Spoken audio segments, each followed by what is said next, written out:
Kwa Mtume sallallahu alaihi wasallam alisoma wakati alipokuwa Maka, kuwasomea watu wa Maka, ikiwa na maana iliteremka Maka hiyo aliyoisoma, aliwasomea sura An-Naml, na akawaelezea ndani ya sura hiyo kisa cha shangazi yetu Bilqis ambaye ni malkia wa mji wa Saba kule Yemen.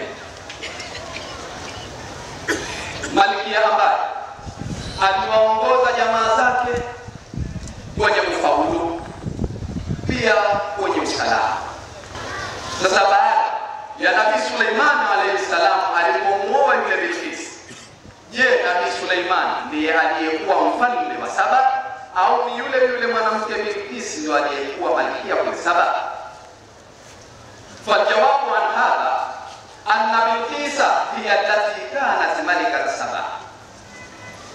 Jawabu ya swali hili ni kwamba Bilqis yeye ndo aliyekuwa malkia au mfalme wa Saba, la Suleiman, sio Nabii Suleiman.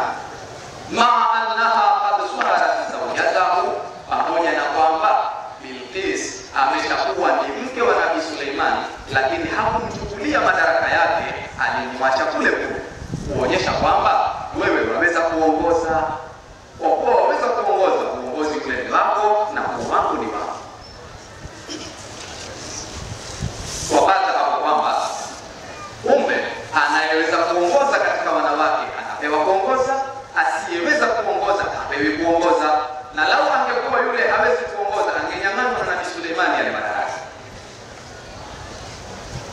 Wakata sio sababu hiyo tu inaofanya hiyo hadithi tusitafsiri kwa uhamu, lakini pia ma dhahabna ilayhi annahu law ukhidha hadha alhadith ala umumihi la'arada dhahira alquran haythu athbata annaha qadat qawmaha afdala ma yakunu alqiyada wa hakamathum a'dala ma yakunu alhukm wa tasarrafat bihikmatin wa rushdin ahsana ma yakunu tasarruf wa najaw bihusni ra'yiha min at-tawarrud fi ma'rakatin ya'ni fihi rijal wa tadhhabul amwal.